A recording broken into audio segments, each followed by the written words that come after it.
Hello, this video is meant to give you a quick overview of the wasteland. When I say quick overview, I mean I'm not going over the text line by line, but eventually I plan to do that in another video. The wasteland is the most monumental work of modernism, and it is T.S. Eliot's uh, prestigious work published in 1922. Eliot had written the work at a massive scale. It was a collection of many different poems, and it was cut down to the present size by his friend Ezra Pound, to whom Eliot has given tribute as the better craftsman or il miglior fabbro in the dedication of the wasteland. The original drafts were published by Eliot's widow in 1971. The original drafts that Eliot wrote and that Ezra Pound edited. It was published by Faber and Faber. And this technique of a work built up from a number of separate poems, that is the technique that he has followed in other poems later, such as The Hollow Men and Ash Wednesday as well. And this gives the poem the semblance of a heap of broken images. But there is a very surprising unity that is there in the poem as well. The fragmentation of the poem, as everybody might know, shows a fragmented vision of a fragmented modern world. But the techniques used in the poem, the narrator, the style of writing, such as the cinematographic technique, the use of myth, etc., have given the poem a kind of unity and homogeneity through its very heterogeneity. So that is The Wasteland, published in 1922. Let me just delve into the socio-cultural background of this massive poem first and foremost. The Wasteland was written during a period of increasing urbanization and industrialization at the beginning of the 20th century. It was a very tumultuous period because it had just suffered from the Industrial Revolution and its aftermath. The World War was just over. The First World War was also just over. Technology had completely changed the world by then, and cities had come into being. Metropolises had come into being. Urbanization and industrialization were changing the landscape and culture in significant ways. And during this time, Europe was devastated by Boer War. That was at the turn of the century, just as the 20th century came into being, the Boer War with the Dutch settlers of South Africa. The British waged a war with the Dutch settlers of South Africa. That devastated Europe, and the First World War, as well as many other bloody revolutions of this period. Life was unsettled in Europe and migratory. People were moving to other places in search of a better living condition, and it was very traumatic in many parts of Europe. People were undergoing a state of unsettling trauma at this time. The only criterion of value was money. It was a materialistic society. Bourgeois materialism had reached its peak, and people were, the thinkers and the writers were revolting against the materialism and the ideal of progress. And money was ruling the roost. Nevertheless, capitalism was becoming more and more powerful. Colonialism was also in its height. So it was a very confused period. Then life had become a struggle for survival. The upper classes and the lower classes were divided. There were also some socialist ideas slowly coming into being, and all the changes and rapid devastating effects of the socio-political changes on life made it a struggle for survival. And there was the loosening of sex taboos. Morality was increasingly questioned. Family life also changed. The very foundations of the family were shaken. And there was a loosening of sex taboos, which is why there is a lot of physicality of sex that you can see in Eliot's poems, such as The Wasteland, and a lament at the loss of the valuable relationships of intimacy, of mental connection. All these are lost in this time, and sex has become degraded into just a meaningless physical act.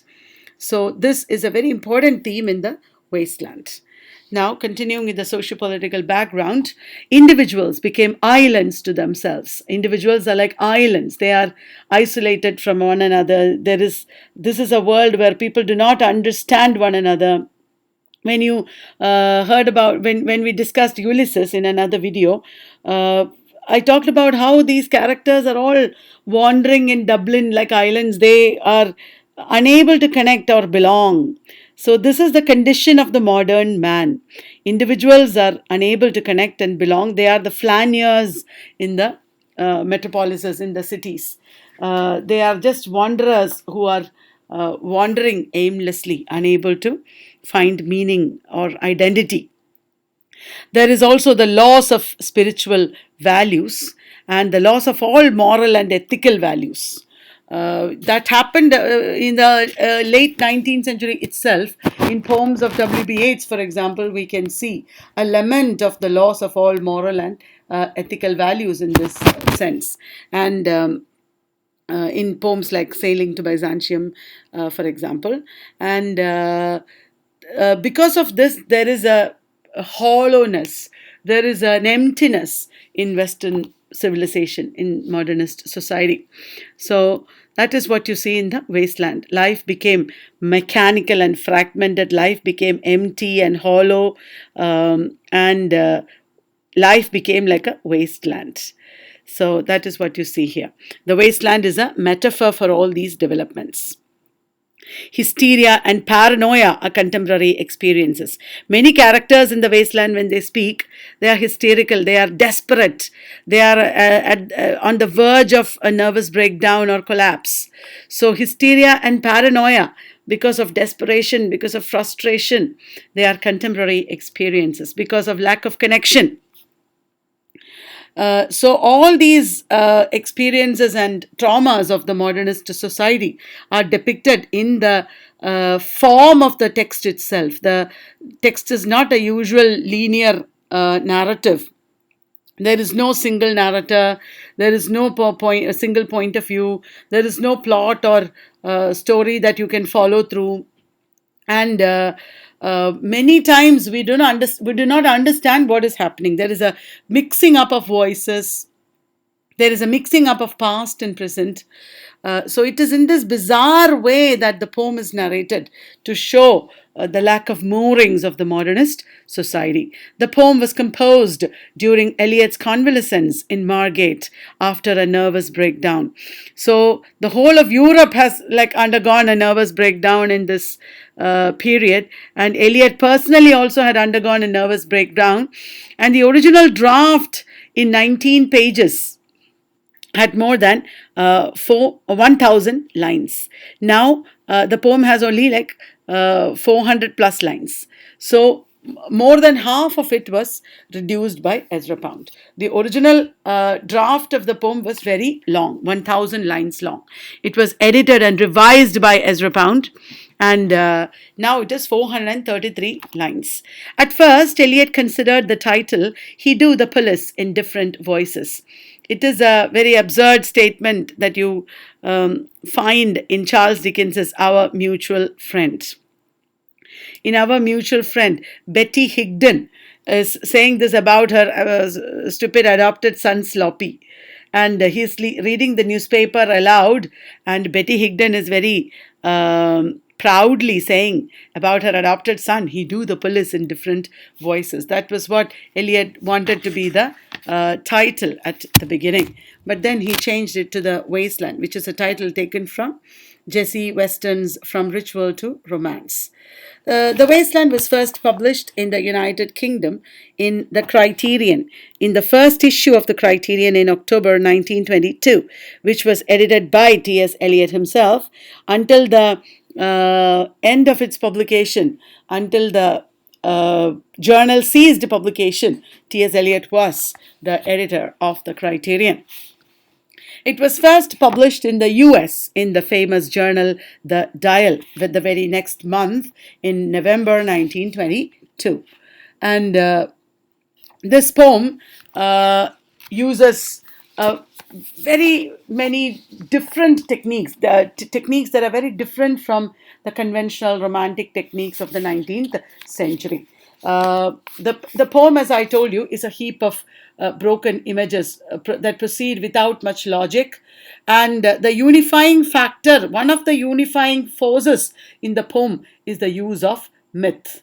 The poem is put together many different perspectives and stories and fragments of texts are all put together with the mythical framework of the Fisher King, as well as the mythical the image of the wasteland itself, and as well as the narrator Tiresias. And this poem progresses, therefore, not in a very rational manner, but think of, let us say, the logic of music or the logic of collage in art, where in music, for example, it is not a plot that you get. It is not a story, but a message is given to you, or a mood is conveyed to you by the use of repetition and variation of motifs. In collages, different disparate pieces of images, fragments of images are put together on a canvas, and the juxtaposition of these will create some new meanings. This is also the technique used in film, where two very different scenes can be put together to create a third meaning in what is called montage. In film, there are also so many other ways in which meanings are created, such as variations in point of view, the technique of dissolving, panning, zooming, close up, etc. So the wasteland also explores these techniques, and the most important of these techniques is especially the use of myth. In a review of James Joyce's Ulysses, which was also published in the same year, T.S. Eliot praised Joyce's use of the mythic method. In Joyce's Ulysses, Joyce is using the myth of the Odysseus' journey back home to Ithaca. And this is what Eliot says. I have quoted this elsewhere also in this video. Later, I will be quoting this, in manipulating a continuous parallel between contemporaneity and antiquity, Mr. Joyce is pursuing a method which others must pursue after him. So, T.S. Eliot is saying that the method of Joyce should be considered a model by the others. What is that method? It is simply a way of controlling, of ordering, of giving shape and a significance to the immense panorama of futility and anarchy, which is contemporary history. This is a very famous statement that he has made. So myth is, what is the myth? It should be used by the modernist writers. Myth is a technique that should be used by the modernist writers. Myth is simply a way of controlling, of ordering, of giving a shape and a significance to the immense panorama of futility and anarchy, which is contemporary history. Contemporary history is futile. It is no use. It is meaningless. It is anarchic. And how do you deal with such a contemporary history, with the present time? By giving it some sort of shape and order. How do you do that? By using mythology. Thus, the mythic method is the solution that he is giving for the modernist malady of fragmentation. The mythic method is the solution to the malady or disease or trouble that modernists are suffering from. What is that trouble? Fragmentation. Eliot himself has presented this fragmentation elsewhere as the dissociation of sensibility. When the head and the heart become separated, when there is no unity between thoughts and emotions, that is when fragmentation occurs. He has said in the context of the metaphysical poets. Coming back to the use of myth, Eliot uses fragments of various myths in the Wasteland. The Wasteland is a massive poem which employs a collection of mythologies. Lots of fragments of different myths are used in the Wasteland.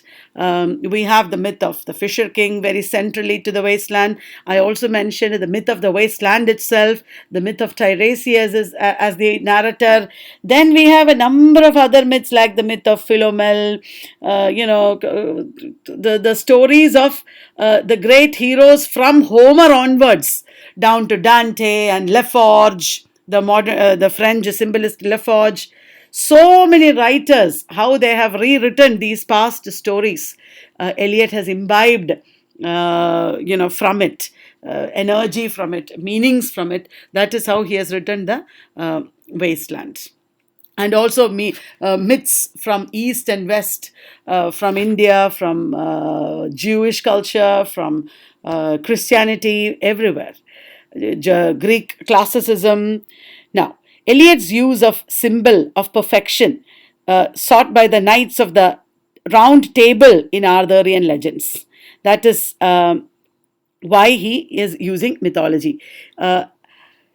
Eliot used this is how he is using myth. Eliot used as a symbol of perfection sought by the Knights of the Round Table in Arthurian legends. What is it? The quest for the Holy Grail, the quest motive, the belief that in Arthurian mythology, the belief that if the Knights of the Round Table went in search of the cup from which Jesus Christ drank, that is the Holy Grail, and bring it to their kingdom, there will be fertility in their kingdom. So this is the fertility myth and also the quest motif. And he used myth to express his lack of faith in society to rebuild itself.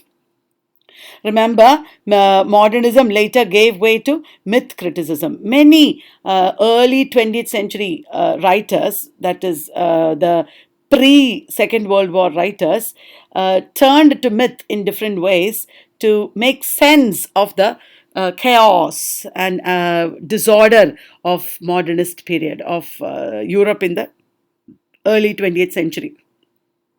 We can see this in the myth critics like Northrop Frye later. We can see this earlier, the use of myth in Sigmund Freud, and now in the modernist writers also. So myth is a way to purge, to purify, and to be reborn. You have to overcome the troubles of this existence, of the present time. You have to purge the negativity, the evil, the rottenness, and you have to purify and be reborn. That is why Eliot is using fertility myths also in this poem. And the land is in need of regeneration and rebirth. The land is urgently in need of regeneration and rebirth because there is a deadness in this land. As you might know, Eliot talks about death in life state. Everybody is alive in the wasteland, but they are all spiritually dead. So death in life, that is a condition that is the living condition of the people of the wasteland is death in life. And such a land where people and everything is dead in living is in need of regeneration or rebirth and purification. But the search for these is as futile as life itself. Life is futile and it looks like there is no solution to your problems. There is no savior coming. So the search for solutions and regeneration, rebirth, etc. seems to be as futile as life itself. Then the use of myth borders on the central myth in the wasteland, that is the quest for the Holy Grail.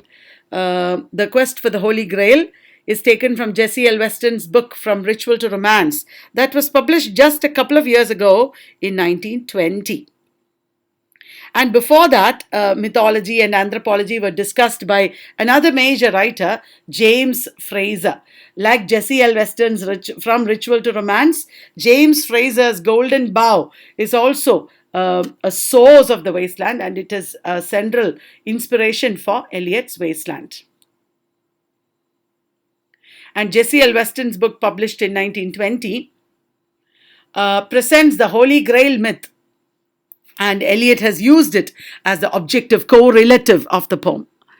All the different diverse elements of the poem, The Wasteland, are all conveyed by one image, one objective correlative, that is the Holy Grail. I have just put one ancient cup here. We don't know, nobody has ever seen the Holy Grail. We don't know where is the Holy Grail either. I have just put it here as a symbol. And the quest for the Holy Grail in Arthurian legends is undertaken by Sir Percival. Sir Percival's search for the Holy Grail, which was used by Christ to drink and later to collect his blood after crucifixion. That divine cup Percival searches for. And Percival reaches Fisher King's country, which had been turned into a wasteland after curse. So these are all beliefs in the early medieval period, and people were searching for the Holy Grail actually in the early medieval period. And Percival reached the Fisher King's country and saw that Fisher King's country had been turned into a wasteland, and the only solution for this is bringing the Holy Grail. And he also searches for the Holy Grail in Chapel Perilous. All that is alluded to in this poem by T.S. Eliot.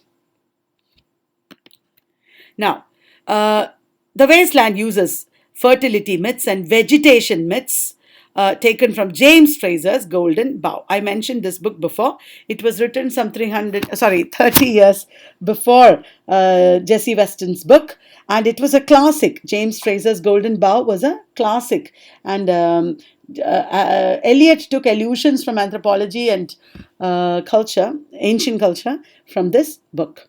It presents myths of Adonis, Attis, and Osiris. They are all very important Greek figures, and discusses the sacrificial killing of kings. These are part of fertility myths. The dying god, the scapegoat, etc. The book by Fraser discusses all these ideas, and it analyzes the primitive mind, the primordial human mind, how it worked. It analyzes, because it was an anthropological treatise. The title, The Wasteland, alludes to the wasteland in the Oedipus myth. The title actually is taken from Jessie L. Weston, and it was first used by Thomas Malory in Morte Datta, and as Eliot himself has pointed out in his notes. But the most prominent use of the wasteland, which occurs several times in ancient writings, is the Oedipus myth, where Oedipus's land turned into a wasteland because of sin. And here in our modern wasteland also, Eliot presents sin and lack of spirituality as the reasons for the land turning into wasteland. The biblical wasteland in Ezekiel is also alluded to. There is this biblical wasteland in Ezekiel, and also the wasteland in the Holy Grail legend, as I already told you. So all these are alluded to. In all these cases, the wasteland is the result of the misuse of sex. It is when sex becomes mere physical and meaningless and loveless. It becomes materialistic. That is when these countries, these places turned into wastelands. So we need to go back to, this is a very Christian idea, because with the eating of the forbidden fruit or the original sin, man lost his innocence regarding sex. And now the wasteland wants to go back to the time before the original sin. We have to revive the real meaning of relationships. The protagonist of the wasteland is not very clear, but T.S. Eliot himself has pointed out that the Theban prophet Tiresias, who appears in many ancient plays, Greek plays like Oedipus Rex or Oedipus Tyrannus, Tiresias is the protagonist of the poem. However, what is interesting is that he doesn't appear at the beginning of the poem and stay in the poem like Hamlet or any great hero. Tiresias does not even really appear in the poem. Just a glimpse of Tiresias we get in section 3. And in the first two sections, we don't even know who is the protagonist.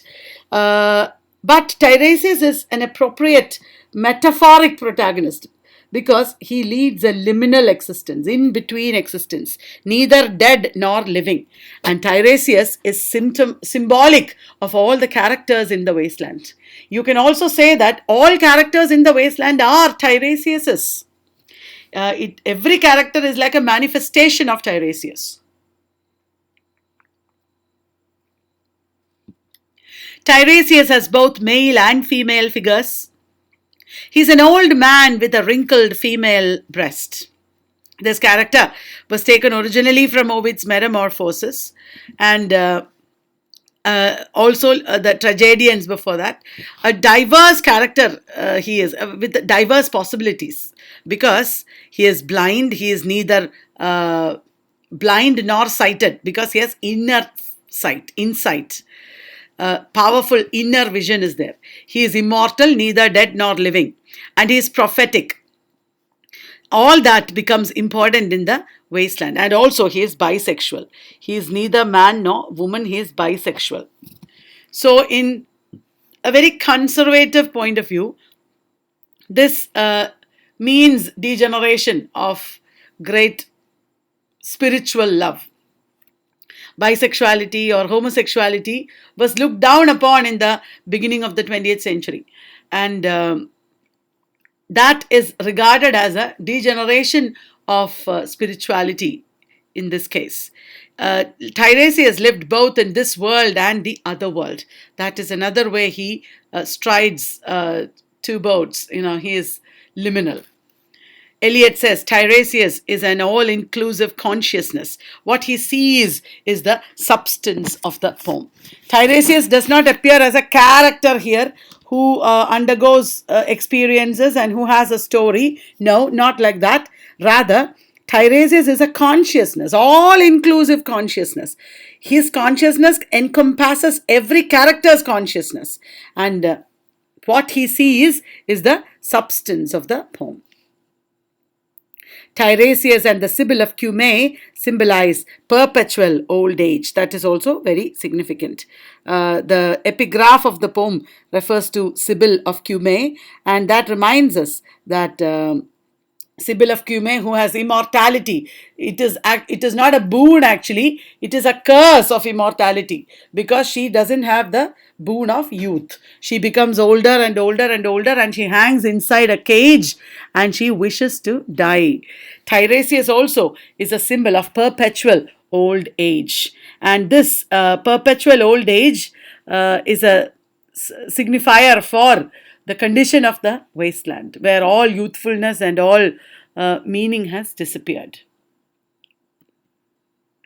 Here is a picture of Tiresias appearing to Odysseus, painting by the famous artist John Henry Fuseli.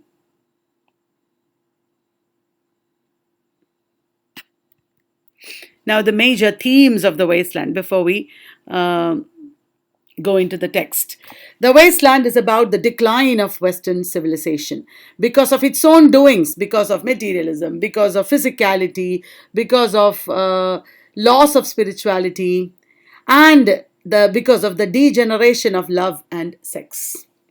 Love and sex or physical relationship have lost their real meaning, and they have been degenerated into just meaningless activities.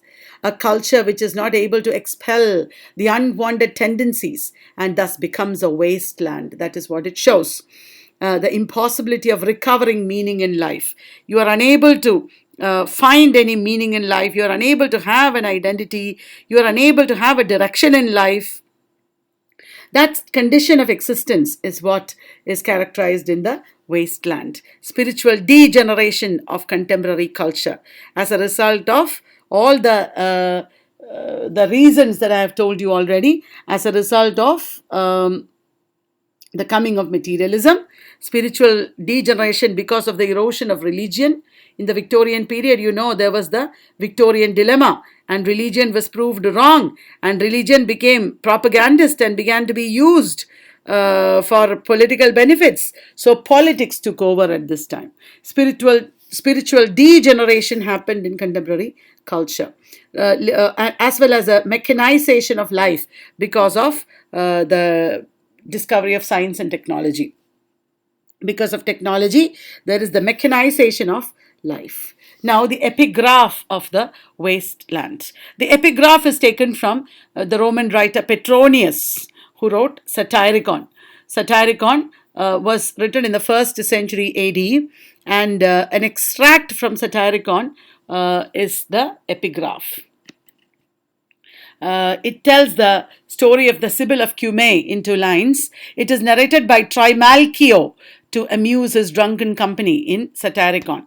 The story of the Sibyl of Cumae and her suffering is narrated in a very hilarious manner and made fun of by Trimalchio and his drunken companions. The Sibyl of Cumae is unable to die. She has the curse of immortality, and she is old and not youthful. So she is hanging from a bottle.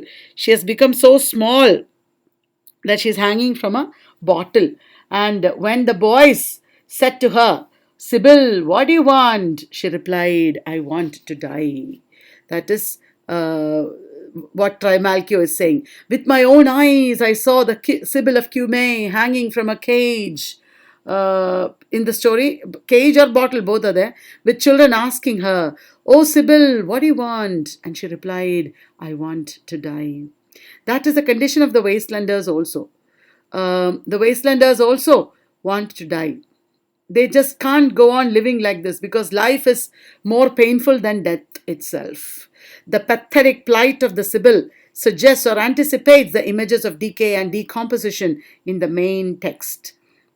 The epigraph begins the poem by talking about the desire for death, and the poem gives us so many symbols of death and decay throughout, and how the wastelanders are all living biologically. I mean, actually, scientifically speaking, they are living, biologically speaking, but they are dead inside, spiritually dead. And Sibyl is the symbol of a culture afflicted with all spiritual maladies, with the spiritual problems, and she craves for death. So she actually symbolizes a very diseased culture, spiritually diseased culture. In the pre-publication version of the poem, the epigraph was the horror, the horror. Before this Sibyl's story was told, before this, the poem was called the horror. Sorry, the epigraph was the horror, taken from Joseph Conrad's Heart of Darkness. These are the last words that Marlowe heard Kurtz speak. After that, we don't know if Kurtz said anything. The horror, the horror. He looked at something in front of him, some apparition, it seemed, and he said the horror, the horror. And it says, it means the horror of what not only the Europeans are doing to the Africans, but also the horror of how Europeans are corrupted by the darkness of Africa. So this was the first epigraph. It was changed on Pound's suggestion. And after the epigraph, you see a dedication. The poem's dedicatee is Ezra Pound. Ezra Pound, the editor, is the dedicatee of the poem. And as I told you before, Eliot refers to him as Il Miglior Fabbro. Il Miglior Fabbro, or the better craftsman. And this is a phrase taken from Dante's Purgatorio. Il Miglior Fabbro is a Latin phrase taken from Dante's Purgatorio, and it was Dante's tribute to the poet Arno Daniel. I forgot to mention one thing. The epigraph of the poem is in both Greek and Latin. 2 languages are there in the epigraph. When I said Latin, I remembered. And it was Dante's tribute to the poet Arno Daniel, his contemporary. The sections of the wasteland are, as you might know, there are 5 sections. The burial of the dead, a game of chess, the fire sermon, death by water, and what the thunder said. These are the 5 sections of the poem. These sections were made by Ezra Pound, and the first section shows devastating pictures of death and decay, and the second section shows 2 episodes of women in loveless relationships. The fire sermon shows a lot of sterile love, affairs, love affairs that are meaningless and out of which nothing comes. And at the end, he talks about Buddha and St. Augustine, uh, justifying the title, the Fire Sermon. Death by Water is a very short section where a prophecy made in the first section by Madame Sosostris is fulfilled. She had said, "Fear death by water." And here in the fourth section, Phlebas the Phoenician dies. Now, why does he die and what is this all about? See, in the wasteland, the people are sinners and they are suffering. They have no spirituality. And the river that should give life, rain also that should give life, are all polluted, and there is no rain, it's a desert, the river is polluted, etc. That is what you see in the beginning. And then you see that it's all because of lack of spirituality in relationships. Physicality of life is the reason. And in Death by Water, the suggestion is that you have to die and be reborn, like it happens in the fertility myths. During Ganesh Puja, for example, we submerge images of Ganesh. During Durga Puja, we submerge images of Durga. And the god will be reborn again. Like that, death by water suggests a ritualistic drowning and rebirth, which will lead to rebirth. What the thunder said is indeed taking us it is showing us very bizarre pictures of Eastern Europe, and suggesting journeys in search of the Holy Grail and journey to Chapel Perilous. And then it is taking us to the banks of the Ganges in India. The Westerners should turn to the East for some meaning, and they should learn some lessons from the East. Remember, when Eliot is writing, it was not even 10 years after Rabindranath Tagore had got his Nobel Prize. And Rabindranath Tagore was very famous at this time in the West. The Westerners loved his poetry, Gitanjali, and Macmillan had published it in English, and everybody must have read it at that time. And Eastern culture and Indology, Indian studies, etc., were becoming very trendy in those days. A lot of Westerners engaged in studies of the East. And because of all this, T.S. Eliot also says we should learn from the East because there is no spirituality in the West. And he goes to the banks of the Ganges and he talks about the thunder. It is a Upanishadic thunder mentioned in the Upanishads. The thunder is rolling and it is saying Da. The Da of the thunder is Datta, Dayadhvam and Damyata, or give, sympathize and control.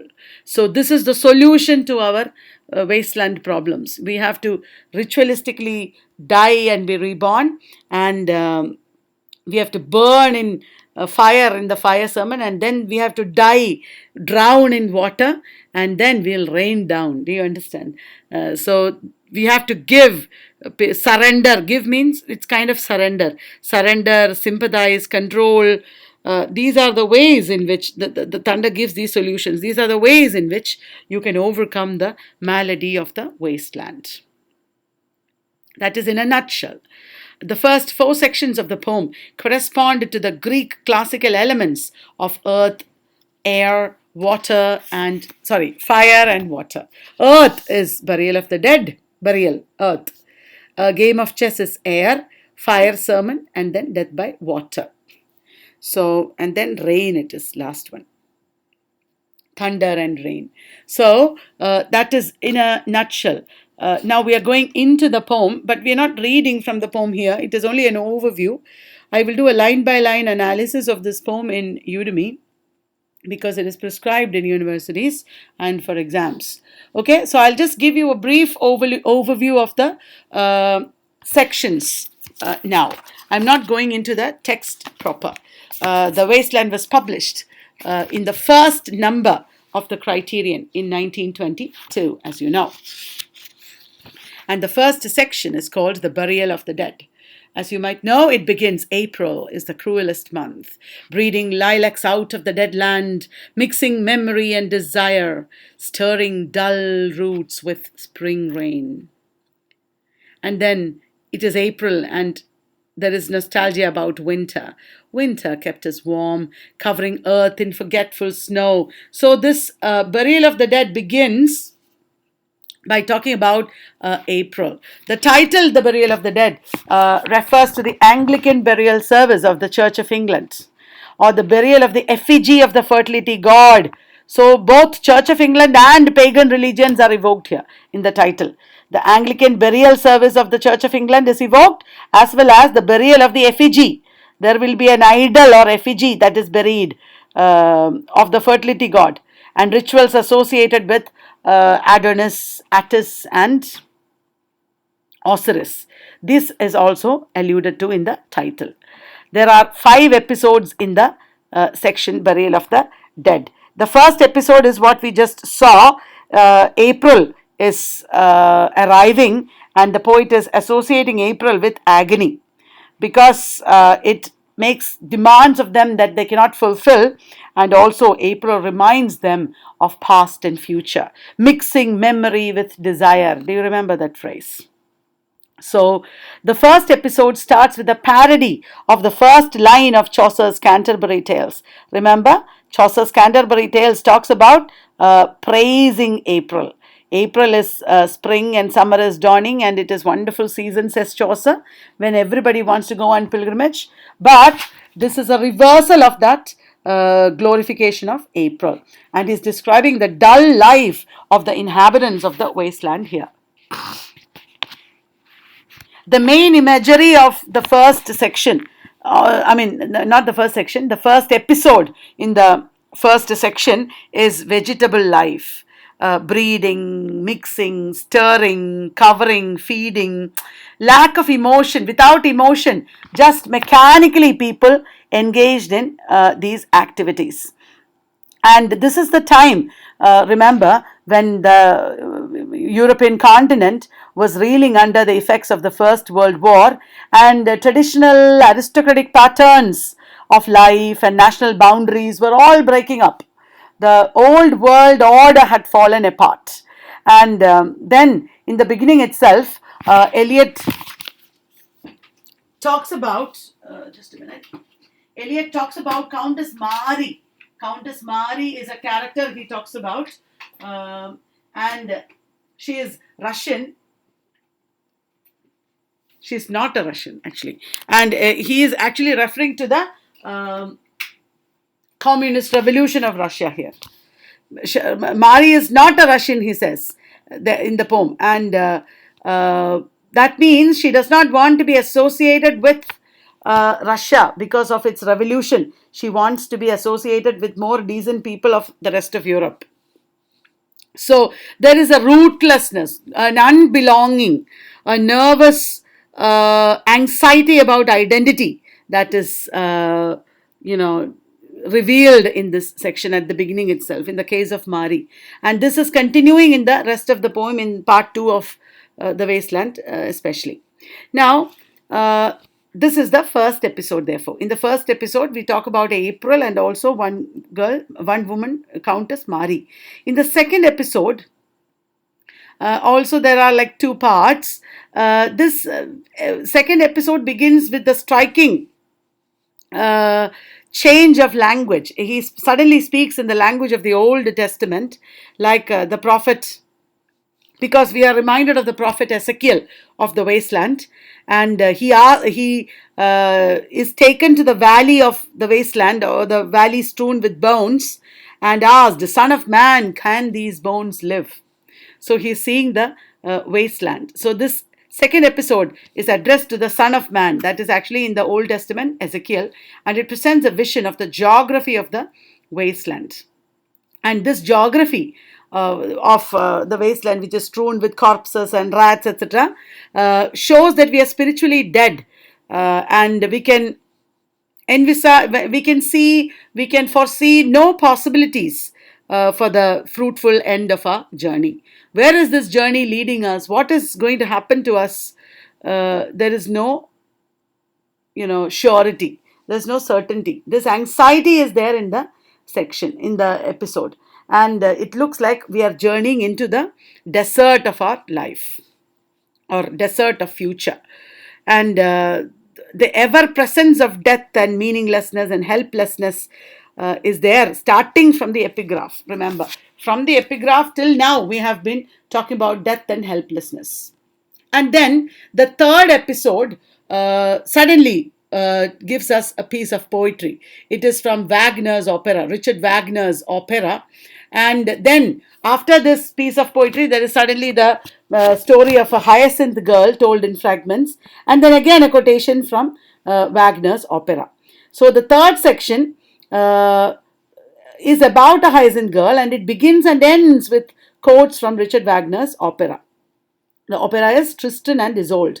There are two operas of Richard Wagner that are sources of the wasteland. One is Tristan and Isolde, the other is Gotterdammerung. And here, in this third episode of the first section, you are hearing about a hyacinth girl, and all this describes the degeneration of love. Because in Wagner's opera, a sailor is longing for his love, and this longing is not going to be fulfilled. He will be disappointed, and finally they die. Tristan and Isolde die. Tristan dies.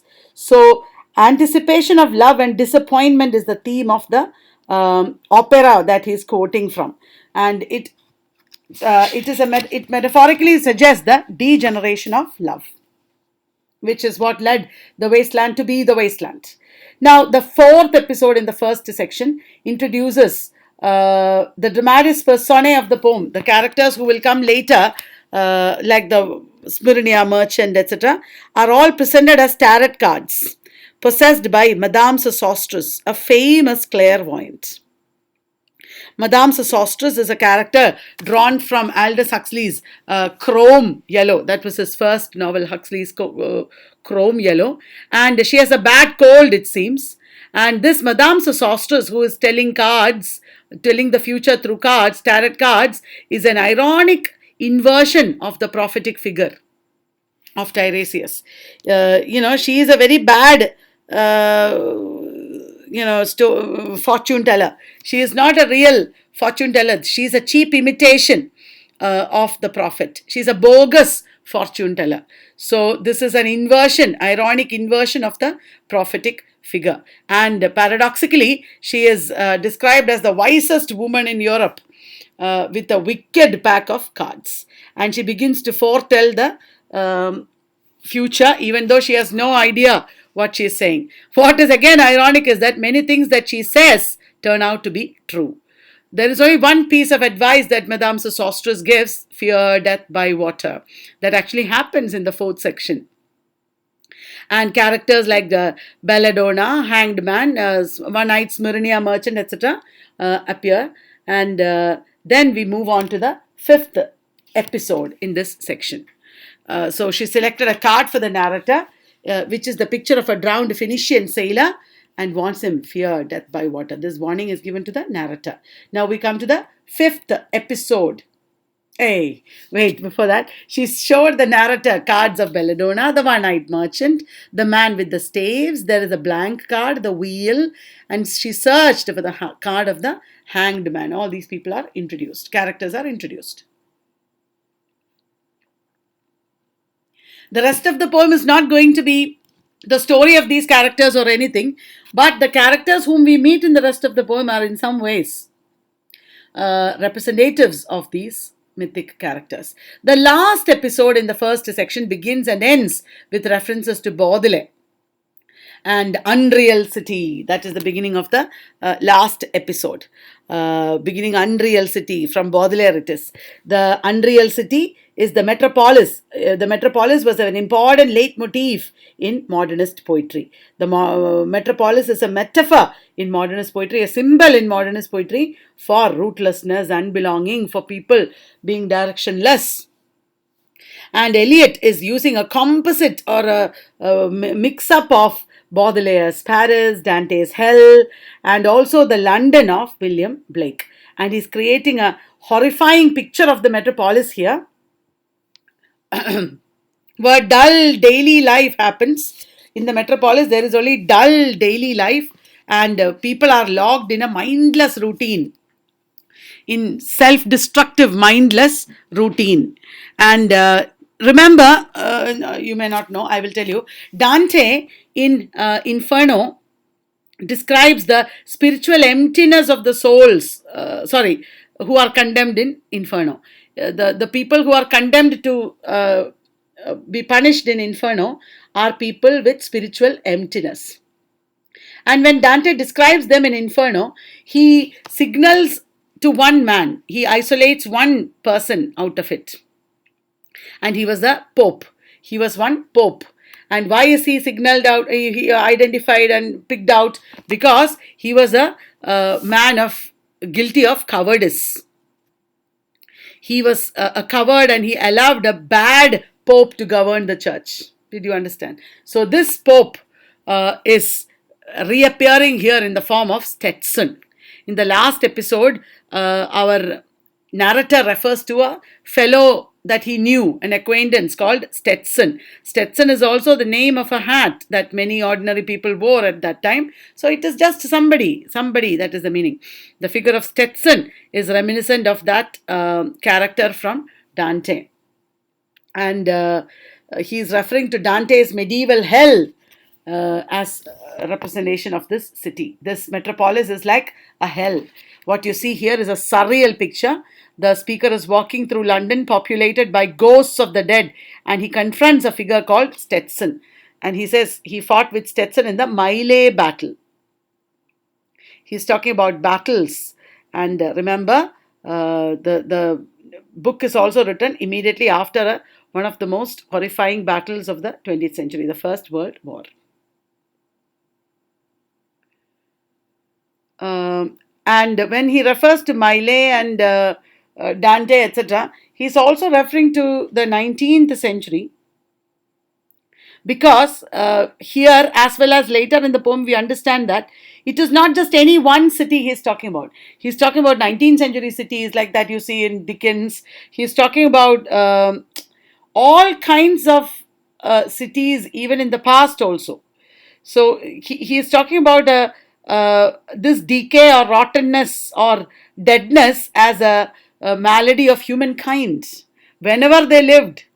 Did you understand? Even in the past it was there. It is not just the problem with the present. So that brings us to the end of the first section. Is it tedious and boring? If you want, you can pause the video and take a break. But I'm continuing. In section 2, which is titled A Game of Chess, the allusion is to Thomas Middleton's play A Game at Chess.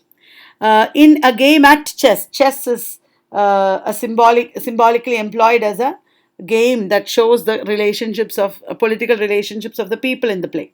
There is another play, Women Beware Women, by Middleton himself, where each move in the game of chess is matched with stages in the seduction of the protagonist Bianca.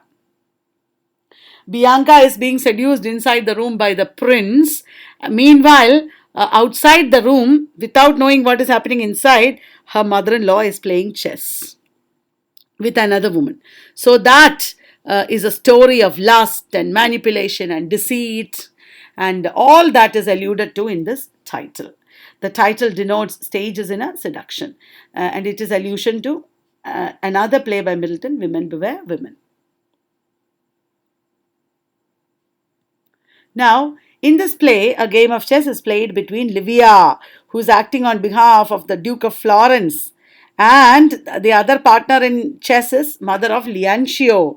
Leoncio is the husband of Bianca, and Bianca is being seduced inside the room while Livia is playing chess with Leoncio's mother. The game is only a ruse to distract the mother, whose daughter-in-law is meanwhile being seduced by the Duke on the balcony above, not room, balcony above. Okay, now following this, there are two sections here, two episodes here, two scenes here depicting two women. First, we see a rich woman. Second, we see two women talking about their friend, another poor woman. So first, we see a rich woman. Second, we see she's waiting. She's elaborately getting dressed and waiting for her lover. And when her lover comes, there is no love. He quickly finishes the job and wants to leave. And she is longing for emotional connection, which he cannot give her. She is like hysterical and neurotic. The second episode is about two women in a bar talking about their friend Lil, and Lil is engaged. Lil is in a very loveless relationship. Lil's husband, whenever he comes from war, gets Lil pregnant, and Lil has had many childbirths and miscarriages, which has made her very broken in the body. Now the husband might even leave her because she is no longer good looking. This is the story of Lil. So we see two sad pictures of loveless relationships here, one rich and the other poor. Let us go into the details. The first scene depicts the mechanical life of an aristocratic lady. The first scene depicts the mechanical life of an aristocratic rich lady. And this is a mock heroic setting. She is in her dressing room and elaborately she is getting dressed, reminiscent of Cleopatra. And the whole decoration, all the decorations and the whole scene has an excessive artificial quality. It is not very real and meaningful either. And then there are allusions to Philomel here, because Philomel was raped and then her tongue was cut out so that she won't talk about it, and gods made her a nightingale. She gave the voice of the nightingale. So that allusion is there, and this woman is meeting her lover. So after she has in a parody of Barbus's description of Cleopatra, how she got dressed is parodied like that. The chair she sat in like a burnished throne burnt on the marble. That is an inversion of Barbus's line. The barge she sat in like a burnished throne burnt on the water, describing Cleopatra, famous lines. So after that, we are seeing that there is a loveless encounter between the lady and her lover. The male companion or lover is resigned and playful, and he does not respond to her frantic questions. He just leaves because he knows that replies are also probably useless. So there is no communication happening between them. There is no connection. There is no love. That is the meaning. And then after this, the second scene happens. It is set in a pub where, in a Cockney area in London, where some low-class women are chatting and gossiping. It is late night, and they are talking about Lil and her husband Albert. There is no love between them. She has been bearing children after children, and all this has taken a heavy toll on Lil's death. And her teeth are also very bad now. Her appearance is deteriorating. And when her husband comes next time, if she doesn't look good, he is going to dump her. Because her husband, Alfred, is irresponsible and unsympathetic. That is what you see in this section. So they are gossiping about Lil, the broken woman in a loveless marriage. This section ends when the bartender has to close the pub. So he's asking everybody to leave, and the farewells that the people leaving the pub give is intermingled with Ophelia's farewell, which is sadly sweet, of course. Ophelia's sad farewell in Hamlet is intermingled with the farewells of the people leaving the pub. So, good night, ladies, good night, good night, good night. Like that is repeated several times. And this accentuates the tragedy of these episodes that we just witnessed. In this section, by selecting doomed female characters from history and mythology, as well as contemporary society, the writer creates an epitome of degeneration. These lovers are like pawns in a game of chess, and all that they have is decay and death. There is no blooming of love in their lives. Now, the third section is fire sermon.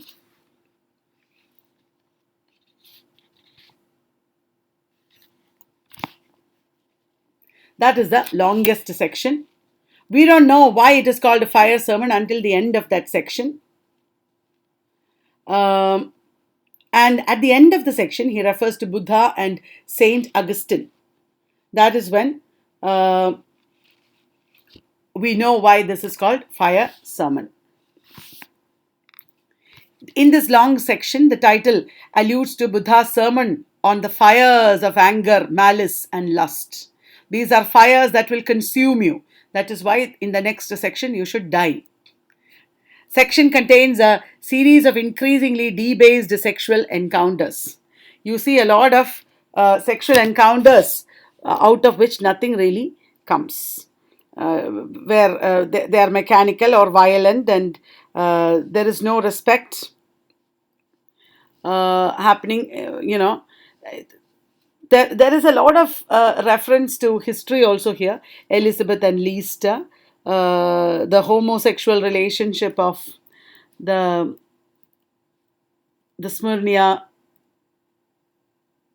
merchant, the rape of Philomela, Sweeney and Mrs. Potter.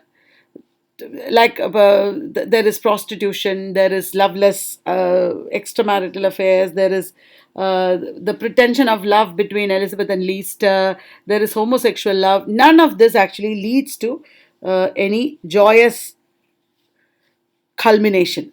So he's referring to the typist and a carbuncular young man also here.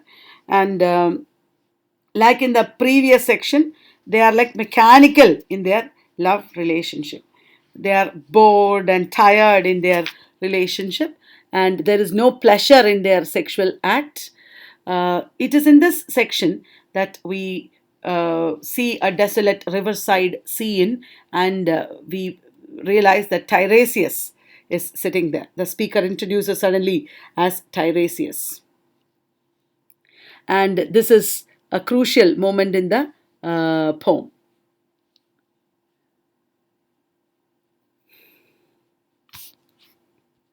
The music crept by me upon the waters. That is a very famous line. And then he refers to Ariel's song in The Tempest. The polluted river stands for spiritual degeneration. In the fire sermon, that is the last part, the last scene when we see degeneration. But after this, from death by water, the regeneration has to begin. The final lines in part 3 offer some hope because they turn to Buddha and Saint Augustine.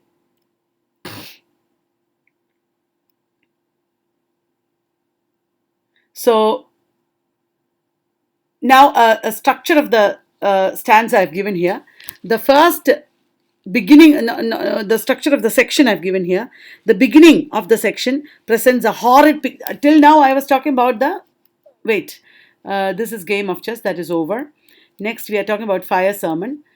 In this section I gave this slide I already showed you. In this slide I just gave you an overview of the section. This is an overview of the section. In the next slide, I am going to talk about the section in a little more detail. The first stanza presents a horrid picture of the river Thames and its bank deserted by people during winter. It is a very contrasting image, contrasting with Prothalamion. In Spenser's Prothalamion, Thames is beautiful and the Thames daughters are singing their song. But here, that Spenserian line is repeated like a refrain with a great sadness. Sweet Thames, run softly till I end my song. That line is repeated in the third section of the Wasteland to evoke sadness because the reality of the Thames is very different here. And the first direct reference to the name of the protagonist, Tiresias, is made here in this section. It describes the experiences of the typist and the mechanical sexual encounter with her young carbuncular lover. His face is not so good looking, it has problems. And he's a house agent's clerk. There is absolutely no enjoyment or love in their relationship. Next, we hear the song of the Thames daughters. The Thames daughters are singing now, and they're singing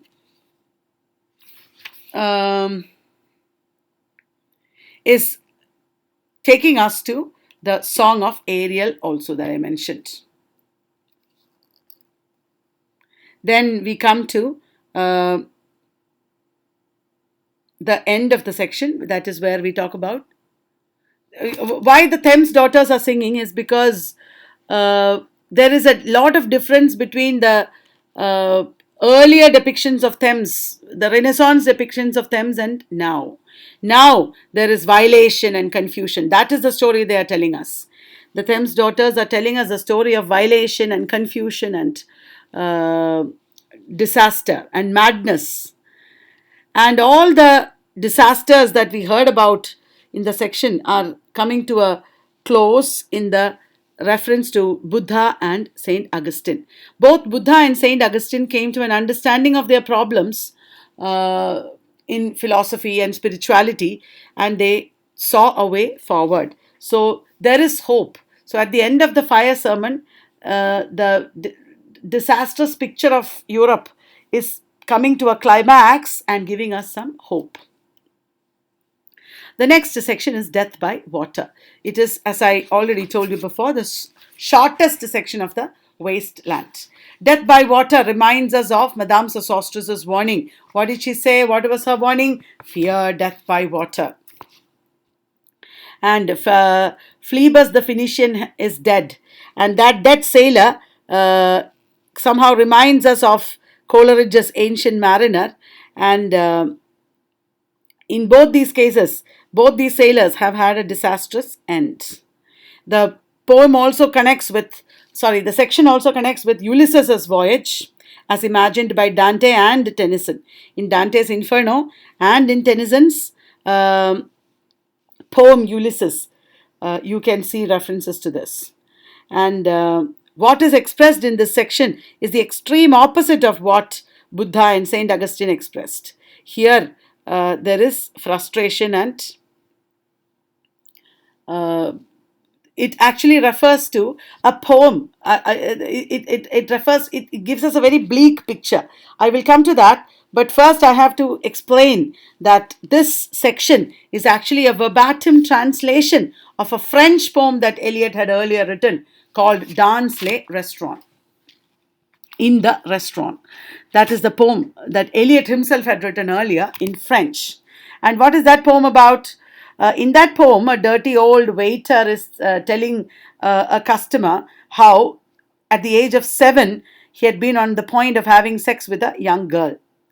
And he was not able to have sex because a dog came, big dog came, and he was scared and he ran away. The following lines in the section, the lines in this section, Death by Water, where the lines describe the death of Phlebas the Phoenician, who has died by drowning and has forgotten worldly cares. That is actually from that French poem. In the French poem, also Eliot had said this.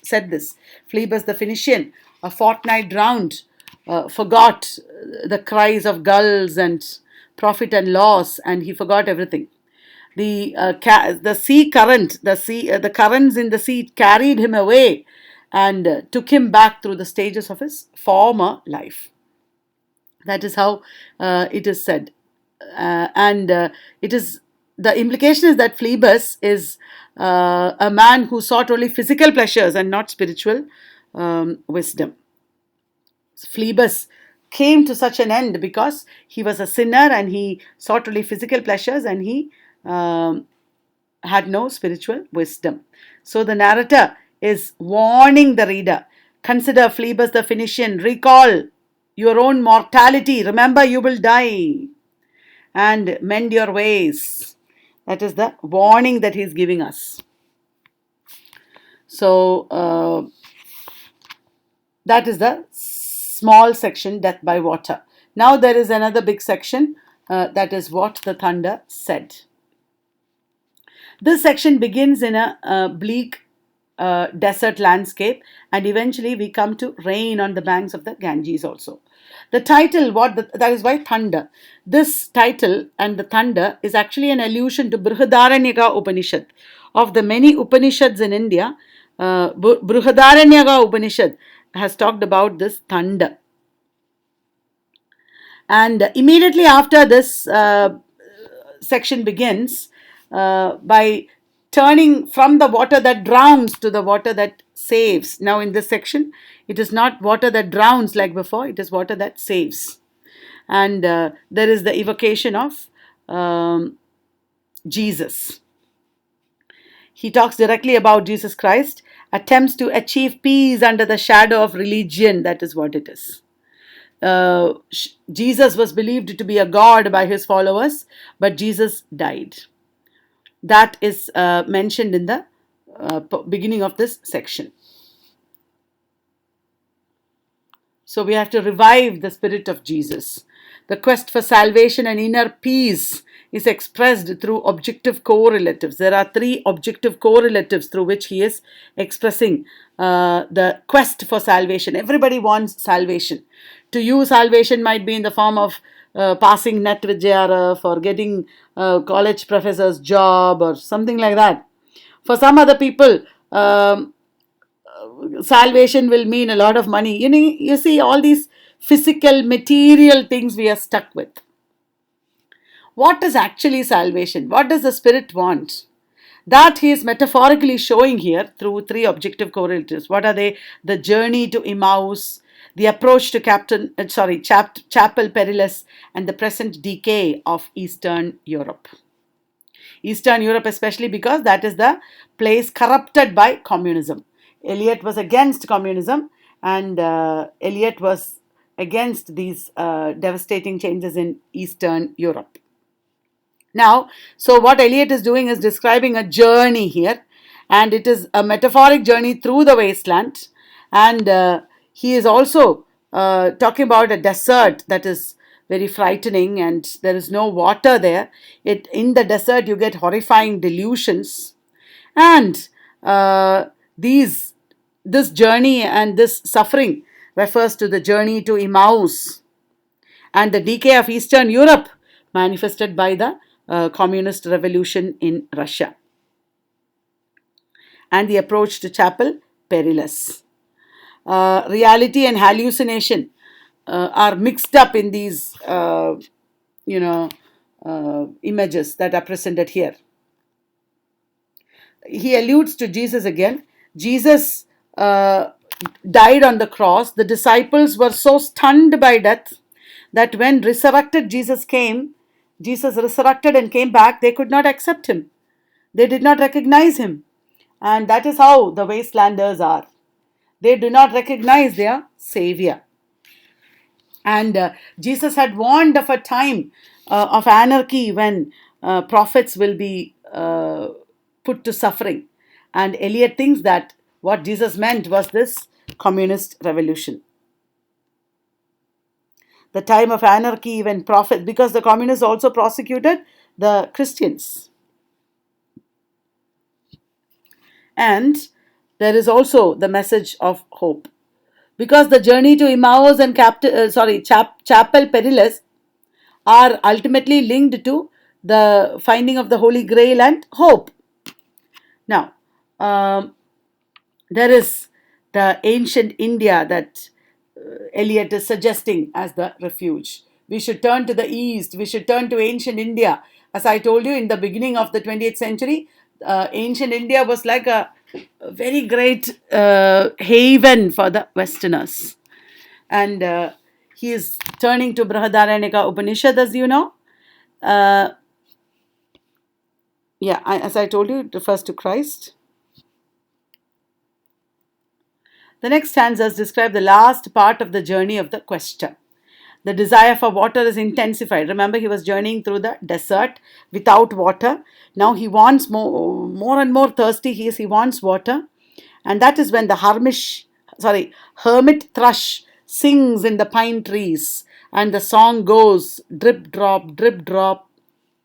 There is no water, but the song of the bird reminds us of water. And eventually it will rain because there will be thunder. The next stanza describes the journey of two disciples of Christ to the land of Emmaus. I told you the journey of Emmaus, it is undertaken by the disciples of Christ. And when they took that journey in the desert, they had a hallucination that a third figure was following them. In the desert, because of the strange light, you do get hallucinations like that. You see things in the desert. And the third character who was walking with them was Christ. They saw Christ. This idea is inspired by an account of such a hallucination experienced by the first Antarctic expedition team. In Eliot's time, it was very famous that a team went to Antarctica to explore the South Pole, and they also felt like this, as if they felt hallucinations. They felt as if they were seeing things. So that is alluded to here. The following stanzas after this recall the experiences of the questioner in Chapel Perilous. The chapel where he expected to find the Holy Grail is actually empty. Only the wind is home. Only the wind is there. Nothing else is there. He hears the cock crowing. In the wasteland, the cock crowing is also mentioned. And then spoke the thunder, da, da, da, thrice. Each da represents a word or a message. Datta, Dayadhvam, and Damyata. Da alludes to, in the Upanishad, Prajapati's threefold advice to gods, demons, and men. Everybody, Prajapati is the ultimate god. He advised everybody to Datta means self-control. That means don't just think you are above everything. You are not supreme. Surrender, control yourself. Dayadhvam means sympathize or mercy, have mercy for others. Damyata means control. Control means be controlled by Prajapati, be controlled by God. Eliot presents three confessions, three little episodes or confessions illustrating these three pieces of advice. And the poem ends with the blessing, Shanti, Shanti, Shanti. So, another quick look at the themes of the wasteland. The spiritual degeneration of contemporary culture. The wasteland is about the spiritual degeneration of contemporary culture, the mechanization of life, how mechanical life has become, the decline of civilization, modern civilization, and the impossibility of recovering meaning in life. Now, a quick look at the structure of the wasteland. It is an ironic social commentary by an impersonal viewer. The commentary is on the society. Tiresias, who brings unification of sensibility, is a central figure. And the poem uses classical symbols and imagination. Eliot links the present situation of the modern wasteland with past and future. The presence of the protagonist Tiresias and the myths of the Holy Grail and fertility cults. These myths are all presented in the poem, throughout the poem. They connect the episodes in the poem. They are the connecting links in the poem. And the sections are also connected by these threads. There is also the cinematographic technique. I mentioned this already: dissolving, panning, montage, themes fading and dissolving like in film. The Wasteland is a highly esoteric poem. Esoteric means it is written in a language that only experts can understand. You cannot understand the Wasteland without a glossary. So it is highly penetrating and richly elusive. There is no clear-cut character or normal plot development like in traditional poems. The modern world is presented as spiritually distempered and fails to find solace in religion, sex, and ideologies. There is no solace to the world, and it is full of broken images. The modern world is full of broken images, like the poem also is full of broken images. Ambiguity and confusion are an integral part of modern life. Eliot presents modern life as without any fixed meanings or easy meanings. There is always ambiguity and confusion. The very structure of the poem is a metaphor. the structure of the poem as 5 disconnected parts, somehow connected together, full of episodes and a heap of broken images. That structure itself is a metaphor for the condition of modernity. The main suggestions in the poem are love betrayed, fertility betrayed, and rebirth is offered. Love and fertility are betrayed, but however, finally there is rebirth. But rebirth demands from us sacrifice and suffering. Therefore, rebirth is not easy and not acceptable to the contemporary world. You come to me, I want to pass NET. What do? I say you have done a lot of mistakes in the past. You did not study properly, you did not do this, do that, you did not read. Okay, I will give you rebirth, but you have to undergo a very strict regimen. You have to completely devote yourself to reading and studying and this and that. That rebirth is not easy. It doesn't come easy. You want shortcuts, but I'm telling you, the wasteland is also telling you there are no shortcuts. Rebirth demands sacrifice and suffering. Datta means give yourself over to me. Give yourself up. Do not stick to your personal pressures and past habits. Give yourself over to me completely. Datta. Dayadvam means sympathize with the characters and understand from a deep perspective. You should have a deeply empathetic mind, sympathetic mind. And lastly, self-control. Control yourself. You should transcend yourself in order to be a good student, actually, in order to pass an exam.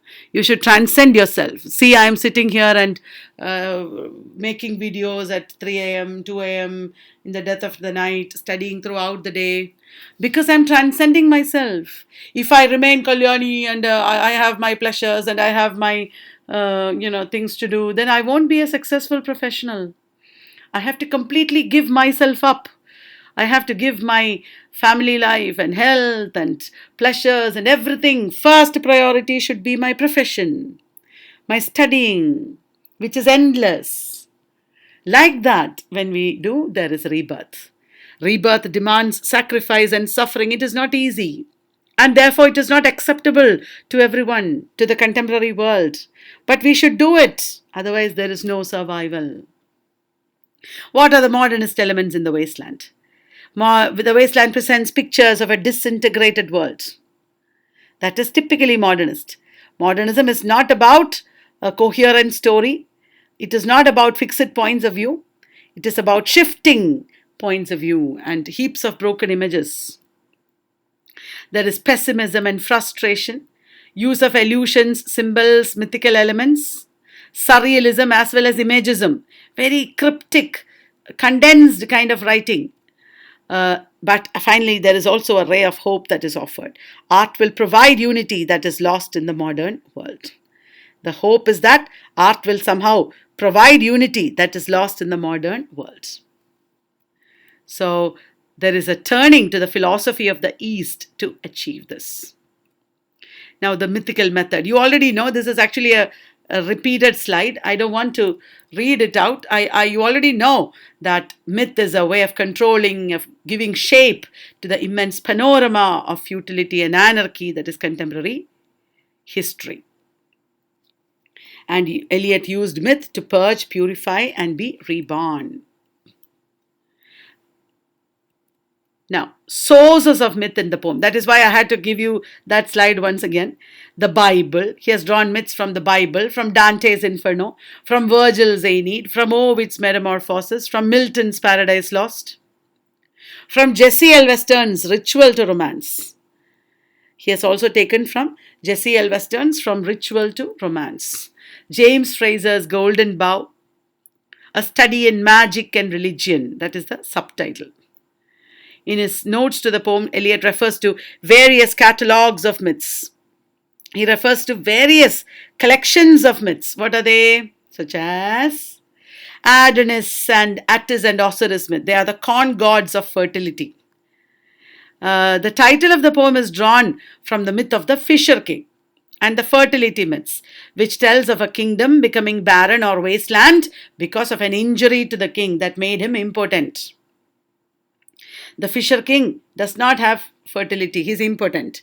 Because of that, the kingdom has become sterile or barren. In order for the kingdom to become fertile again, a number of tasks or trials must be completed by one hero. Now, this poem was not all appreciated as we might think. There were many charges against the poem. One charge was that it is totally fragmented and doesn't make sense. It's a heap of broken images and a collection of 5 separate parts. But today, we have learned to accept it. And this is literary carpentry, a scholarly joiner's work. People have said that. A mosaic of quotations. And there is another charge against the poem is that there is ambiguity in the poem. The most ambiguous and difficult poem in the 20th century, definitely, The Wasteland is. Louis Untermeyer has said it's a pompous parade of erudition. The foreign codes, the codes from foreign languages, that is, form the abracadabra of the poem. It is like a magic word.